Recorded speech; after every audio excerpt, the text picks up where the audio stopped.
আসসালামু আলাইকুম প্রিয় দর্শক, অন্য মঞ্চের আলাপচারিতায় আপনাদের সকলকে আমন্ত্রণ জানাচ্ছি।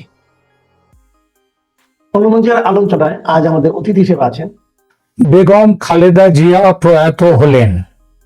বিগত বেশ কিছুদিন ধরে তার শারীরিক অবস্থা, এমনকি তিনি আদৌ বেঁচে আছেন কিনা এই নিয়ে যাবতীয় জল্পনার অবসান ঘটিয়ে আজ 30শে ডিসেম্বর 2025 ভোর 6:15 বাংলাদেশের রাজনীতির এই মহিরুহ এবং সাবেক প্রধানমন্ত্রী ও বিএনপি চেয়ারপারসন বেগম খালেদা জিয়ার দেহ অবসান হয়েছে। এবার কেয়ার হাসপাতালে তিনি শেষ নিঃশ্বাস ত্যাগ করেন। তার প্রয়াণে ভারতের প্রধানমন্ত্রী গভীর শোক জ্ঞাপন করেছেন। নরেন্দ্র মোদী তার বার্তায়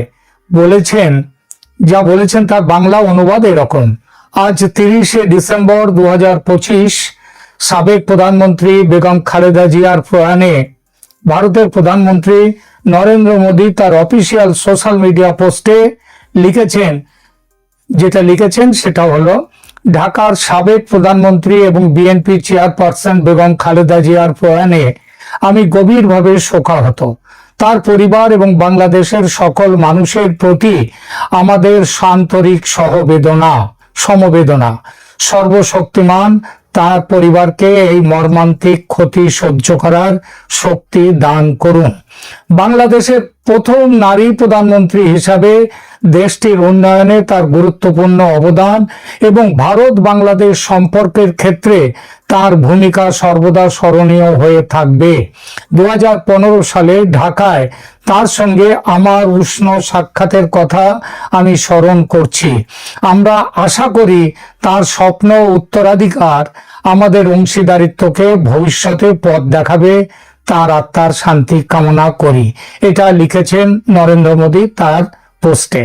আগামীকাল সকালে রাজধানীর নয়াপল্টনে বিএনপি কেন্দ্রীয় কার্যালয়ের সামনে অথবা জাতীয় ঈদগাহ ময়দানে তার প্রথম জানাজা অনুষ্ঠিত হওয়ার কথা বলে খবর পাচ্ছি। আর তার দাফন সম্পর্কে যা জানা যাচ্ছে, বেগম জিয়ার শেষ ইচ্ছা এবং পারিবারিক সিদ্ধান্ত অনুযায়ী তাকে তার প্রিয়জনদের পাশে ঢাকার বনানীস্থ সামরিক কবরস্থানে অথবা তার পৈতৃক নিবাস বগুড়ায় দাফন করা হতে পারে।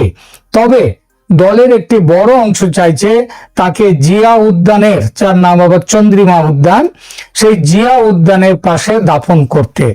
গত 15 বছর সেভাবে রাজনীতিতে সক্রিয় থাকতে না পারলেও বেগম জিয়ার মৃত্যু যে বাংলাদেশের রাজনীতিতে একটা বিরাট শূন্যতা নিয়ে এলো সেটা বলাই বাহুল্য। এবং বাংলাদেশের বর্তমান রাজনৈতিক পরিস্থিতিতে এই মৃত্যু শুধু যে তার দলকে এক বড় অগ্নি পরীক্ষার মুখোমুখি দাঁড় করিয়ে দিল তাই নয়, আগামীর বাংলাদেশ কোন পথে যাবে সে ব্যাপারেও অনেক প্রশ্নের জন্ম দিল। তারেক রহমানের রাজনৈতিক ভবিষ্যৎ, উত্তরাধিকার থেকে নেতৃত্ব, এইটা কিভাবে তারেক রহমান ব্যবহার করতে পারবেন তার উপরে অনেক কিছু নির্ভর করছে। বেগম খালেদা জিয়ার মৃত্যু এমন এক সময় হলো যখন তার উত্তরসূরি তারেক রহমান দীর্ঘ নির্বাচন কাটিয়ে দেশে ফিরেছেন। এটি বিএনপির জন্য যেমন আবেগের তেমনি রাজনৈতিক ভাবেও অত্যন্ত শক্তিশালী একটি মোড়। তারেক রহমান নিজে দেশে থাকায় বেগম জিয়ার জানাজা ও দাফন এটা কেবল একটি ধর্মীয় অনুষ্ঠান হিসেবে থাকবে না, বরং বিএনপির জন্য এক বিশাল পাবলিক শো অফ স্ট্রেংথ বা শক্তি প্রদর্শনের মহড়ায় পরিণত হতে যাচ্ছে। এবং ইনকিলাব মঞ্চের তারা যেভাবে ঢাকায় জমায়েত করবার জন্য ডাক দিয়েছে সারা দেশ থেকে, সেই পরিস্থিতিতে এই যে তার জানাজা, বেগম জিয়ার জানাজা এবং দাফন, এবং সেই উপলক্ষে বিএনপির বিশাল পাবলিক শো অফ স্ট্রেংথ একটা কনফ্রন্টেশনে যাবে কিনা সেটাও আমরা দেখব। তারেক রহমানের উপস্থিতি জানা যায়, তার যে সশরীরে অংশগ্রহণ নেতাকর্মীদের মধ্যে অভাবনীয় উদ্দীপনা সৃষ্টি করবে। এটি গত 15-16 বছরের মধ্যে বিএনপির সবচেয়ে বড় জনসমাগমে পরিণত হতে পারে। তারেক রহমানের উপস্থিতিতে চন্দ্রিমা উদ্যান বা অন্য কোনো গুরুত্বপূর্ণ স্থানে দাফনের দাবি জোরালো হতে পারে, যা সরকারের সাথে একটি প্রচ্ছন্ন দর কষাকষির সুযোগ তৈরি করবে। লন্ডনে থাকা অবস্থায় তারেক রহমানের বিরুদ্ধে যে রিমোট কন্ট্রোল রাজনীতির অভিযোগ ছিল, দেশে ফেরার মাধ্যমে তিনি তা মুছে দিয়েছেন। একচ্ছত্র নিয়ন্ত্রণ, মায়ের মৃত্যুর পর দলের প্রধান হিসেবে তার স্থল অভিষিক্ত হওয়া এখন কেবল সময়ের ব্যাপার। সশরীরে, এমনিতেই তো তিনি ওয়ার্কিং প্রেসিডেন্ট আছেনই দলের, সশরীরে উপস্থিত থাকায় তিনি সরাসরি তার দলের তৃণমূল স্তরের সঙ্গে যোগাযোগ স্থাপন করতে পারছেন, যা দলের অভ্যন্তরীণ কোন্দল মেটাতে সহায়ক হবে। সহানুভূতির রাজনীতিটা কেমন করে তিনি পাবেন সেটাও দেখা যাক। মায়ের মৃত্যুর শোককে শক্তিতে রূপান্তর করে তিনি নিজেকে সদ্য মাতৃহারা শোকার্ত পুত্র বা মজলুম জননেতা হিসেবে প্রতিষ্ঠিত করার সুযোগ পাচ্ছেন। এটি আসন্ন নির্বাচনে তাকে বাংলাদেশের অন্য যে কোনো নেতার চেয়ে জনমতের বিচারে এগিয়ে রাখতে পারে। আপনারা মাথায় রাখবেন, রাজীব গান্ধীর মৃত্যুর পর কংগ্রেস কিভাবে বিশাল শক্তি নিয়ে ক্ষমতায় এসেছিল, কিংবা ইন্দিরা গান্ধীর মৃত্যুর পর রাজীব গান্ধী কিভাবে বিশাল শক্তি নিয়ে ক্ষমতায় এসেছিল। তবে সুযোগ যেমন তারেক রহমানের সামনে এসেছে, দুর্যোগও কম নয়। অনেক চ্যালেঞ্জ তিনি দেশে থাকায় তার বিরুদ্ধে চলা যে পুরনো মামলা ও তার দণ্ডগুলো কার্যকর করার একটি আইনি ঝুঁকি সব সময় থাকবে। তিনি এই আইনি লড়াইকে রাজপথের আন্দোলনের সঙ্গে কিভাবে সমন্বয় করতে পারবেন সেটা দেখার বিষয়। কিন্তু তার সামনে সবচেয়ে যে বড় চ্যালেঞ্জ, সেটা হলো জামাতের কৌশল ও -2 ফর্মুলা। বেগম জিয়ার মৃত্যু এবং তারেক রহমানের প্রত্যাবর্তন, এই দুয়ের মাঝে জামায়াত ইসলামী একটি সূক্ষ্ম রাজনৈতিক চাল চালতে পারে। সূক্ষ্ম কিন্তু অসীম ক্ষমতাধর সেই চাল। সেটা কি? -2কে নতুন রূপে প্রতিষ্ঠিত করতে পারে। শেখ হাসিনা এমনিতেই তো দেশের বাইরে, আর খালেদা জিয়া মৃত। বাংলাদেশ সেনাবাহিনী ও তার প্রধান ওয়াকারুজ্জামান স্পষ্টতই জামাত শিবিরের লোক। এই পরিস্থিতি ঠিক সেনা সমর্থিত কেয়ারটেকার সরকারের কয়েক বছর আগের -2 ফর্মুলার সময়কার বাংলাদেশের মতো যেন অবিকল। -2 ফর্মুলা সাধারণত দুই নেত্রীকে সরানোর কথা বললেও এখন তো দুই নেত্রীর কেউ নেই।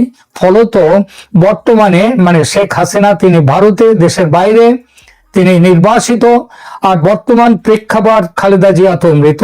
সুতরাং বর্তমান প্রেক্ষাপটে সেনাবাহিনী ও জামায়াত চাইতে পারেন পরিবারতান্ত্রিক রাজনীতির অবসান। তারা প্রচার করতে পারে যে বাংলাদেশে এখন নতুন ও সংস্কারবাদী রাজনীতির সময়, এখানে কোনো নির্দিষ্ট পরিবারের আধিপত্য থাকবে না। এবং এই সাথে সাথে বিএনপিকে চাপে রাখবার চেষ্টা করবে জামাত। তারেক রহমান দেশে থাকায় জামাত সরাসরি তার নেতৃত্বের বিরোধিতা হয়তো করবে না, কিন্তু পর্দার আড়ালে তারা এমন একটা জোট বা শক্তির উত্থান ঘটাতে চাইবে যা বিএনপির একক আধিপত্যকে চ্যালেঞ্জ করবে। আপনাদের হয়তো খেয়াল করেছেন, ইতিমধ্যে খবর পেয়েছেন 10 দলকে নিয়ে, যাদের মধ্যে রয়েছে আবার গত বছরের জুলাই অভ্যুত্থানের নায়করা, যার মধ্যে নায়কও বলতে পারেন, খলনায়কও বলতে পারেন, তারা নতুন দল করেছে এনসিপি। সেই এনসিপিও জামাতের সঙ্গে গেছে। এছাড়াও সমস্ত ইসলামী দলগুলো জামাতের ছাতার তলায় এসেছে, আর সেনাবাহিনী তো জামাতের পক্ষে আছেই। সুতরাং বিএনপির বিরুদ্ধে চ্যালেঞ্জটা কিন্তু খুব বড়।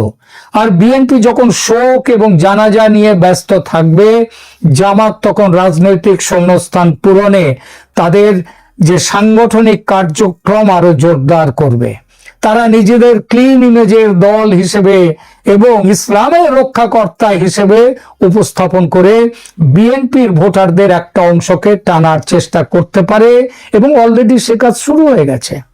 ওই আখতারুজ্জামান সমেত, মেজর আখতারুজ্জামান, তিনি যেমন বিএনপি ছেড়ে জামাতে ইতিমধ্যে ঢুকে গেছেন, তেমনি বিএনপির অনেক নেতা পা বাড়িয়ে আছেন জামাতের দিকে চলে যাবেন।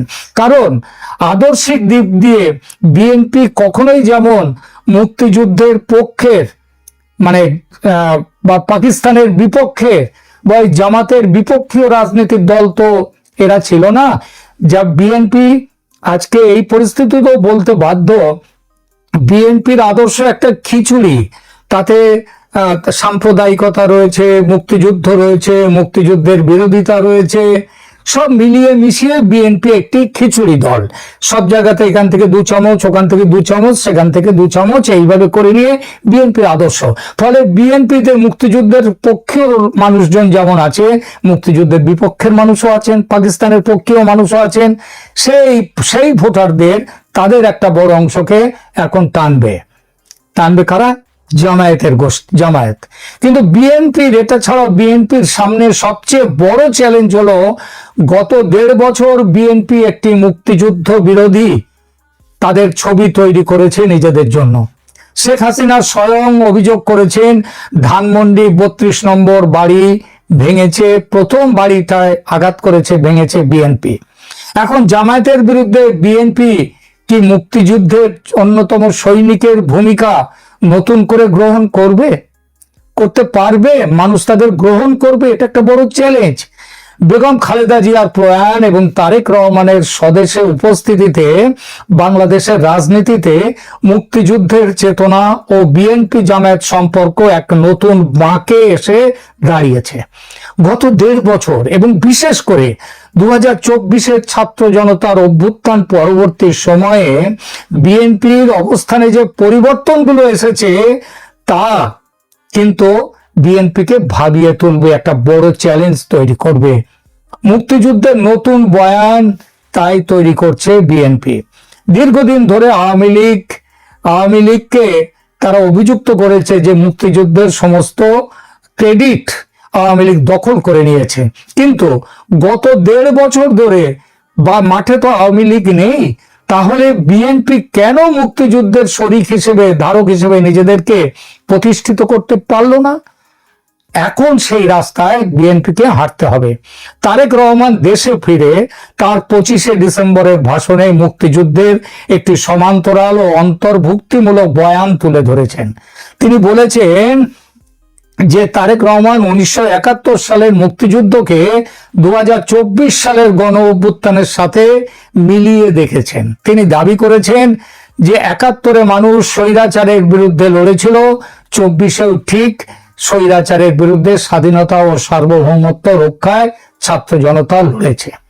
ইতিহাসের বিকৃতি রোধ করবার সেই জন্যে আওয়ামী লীগের ঘাড়ে কিছু দোষ চাপিয়ে তিনি ইতিহাসের বিকৃতি রোধে, যেটা বিএনপি এতদিন ব্যস্ত ছিল, সেই চেষ্টা শুরু করেছেন। তিনি বলেছেন আওয়ামী লীগ ব্যক্তিগত স্বার্থে মুক্তিযুদ্ধের ইতিহাস বিকৃত করেছে, ফলে বিএনপি এখন নিজেদের মুক্তিযুদ্ধের অন্যতম সৈনিক হিসেবে প্রমাণের চেয়ে মুক্তিযুদ্ধের প্রকৃত চেতনার রক্ষক হিসেবে নিজেদের উপস্থাপন করার কৌশল নিয়েছে। তারা কতটা সফল হবে ভবিষ্যৎ বলবে। ধানমন্ডি 32 নম্বর বাড়ি ভাঙা নিয়ে শেখ হাসিনার অভিযোগ সম্পর্কে বিএনপি কি ডিফেন্স নিচ্ছে? বিএনপি এই ভাঙচুরের সঙ্গে নিজেদের সম্পৃক্ততা অস্বীকার করে বলেছে এটা জনগণের স্বতঃস্ফূর্ত ক্ষোভের বহিঃপ্রকাশ। তারা বলতে চাইছে যে আওয়ামী লীগ ব্যক্তি পূজার মাধ্যমে মুক্তিযুদ্ধের ইতিহাসকে একটি নির্দিষ্ট পরিবারের মধ্যে সীমাবদ্ধ করে ফেলেছিল, যা সাধারণ মানুষের মধ্যে বিরূপ প্রতিক্রিয়া সৃষ্টি করেছে। তাদের এই বয়ান মানুষ নেবে কিনা সেটাও দেখার, তবে এটা অবশ্যই একটি চ্যালেঞ্জ। বিএনপি এখন মুক্তিযুদ্ধের যে লোগো, সেইটা পুনরুদ্ধারে নেমেছে বিএনপি এখন শহীদ রাষ্ট্রপতি জিয়াউর রহমানের স্বাধীনতার ঘোষক সত্তাকে সামনে এনে নিজেদের মুক্তিযুদ্ধ বান্ধব ইমেজ পুনরুদ্ধার করার চেষ্টা করছে, যাতে আওয়ামী লীগের মুক্তিযুদ্ধের সপক্ষে ভোটের একটা অংশকে নিজেদের দিকে তারা টানতে পারে। জামায়াতের সঙ্গে দূরত্ব এবং নতুন মেরুকরণ করবার কাজে ব্যস্ত হতে হয়েছে, আগামী দিনে আরো হবে। জামায়াতে ইসলামীর সাথে বিএনপির সম্পর্ক এখন আর ভালো নেই। জামায়াত এখন ন্যাশনাল সিটিজেন্স পার্টি, ইসলামী বা ছাত্র নেতাদের সাথে মিলে একটি স্বতন্ত্র শক্তি হওয়ার চেষ্টা করছে। তারেক রহমান এবং বিএনপি নেতারা বারবার বলছেন যে তারা আর কোনো প্রশ্নবিদ্ধ জোট বা জামায়াতের দিকে ইঙ্গিত করে বলছে তাদেরকে নিয়ে ক্ষমতায় যেতে চান না, তারা এককভাবে বা কেবল সমমনোভাবাপন্ন গণতান্ত্রিক দলগুলোকে নিয়ে এগোতে চান। আর আগেই তো বলেছি মুক্তিযুদ্ধের বিরুদ্ধে ইমেজ কাটাতে তারা ভীষণভাবে সচেষ্ট। তাহলে এইবার প্রশ্ন, জামায়াতের বিরুদ্ধে কি মুক্তিযুদ্ধের সৈনিক হবে বিএনপি? পরিস্থিতি কিন্তু সেদিকেই এগুচ্ছে। বর্তমান রাজনৈতিক শূন্যতায় জামাত যদি বিএনপির প্রধান প্রতিদ্বন্দ্বী হয়ে ওঠে, তবে বিএনপি নিশ্চিতভাবে, যেটা হয়ে উঠেছে ইতিমধ্যে, ফলে বিএনপি নিশ্চিতভাবে মুক্তিযুদ্ধের লিবারেল বা উদারপন্থী পক্ষ হিসেবে নিজেদেরকে হাজির করবে। আওয়ামী লীগ মাঠ থেকে কার্যত উধাও হওয়ায় এখন লড়াই হবে বিএনপি বনাম জামাত এবং অন্যান্য। এক্ষেত্রে বিএনপি মুক্তিযুদ্ধের সেন্টিমেন্ট ব্যবহার করে মধ্যপন্থী ও প্রগতিশীল ভোটারদের নিজেদের দিকে টানার চেষ্টা করবে। তারেক রহমান এখন সশরীরে মাঠে থাকায় বিএনপি অনেক বেশি ক্ষমতা পেয়েছে এবং কৌশলী হতে পারছে। তারা জামাতকে সাথে নিয়ে নয়, বরং জামাতকে পাশ কাটিয়ে জামাতের বিরুদ্ধে একটি জাতীয়তাবাদী ও মুক্তিযুদ্ধপন্থী শক্তি হিসেবে নিজেদের নতুন করে ব্র্যান্ডিং করছে। শেখ হাসিনার ধানমন্ডি 32-এর অভিযোগকে তারা এড়িয়ে যাচ্ছে, এড়িয়ে গিয়ে বরং 2024-এর বিপ্লবকে 71-এর অসমাপ্ত কাজ হিসেবে প্রতিষ্ঠিত করতে চাইছে। ভবিষ্যৎ বলবে তারেক রহমান সফল হবেন না ব্যর্থ হবেন। এর ওপর নির্ভর করবে ভবিষ্যতের বাংলাদেশ কোন পথে যাবে। আপাতত এই পর্যন্ত।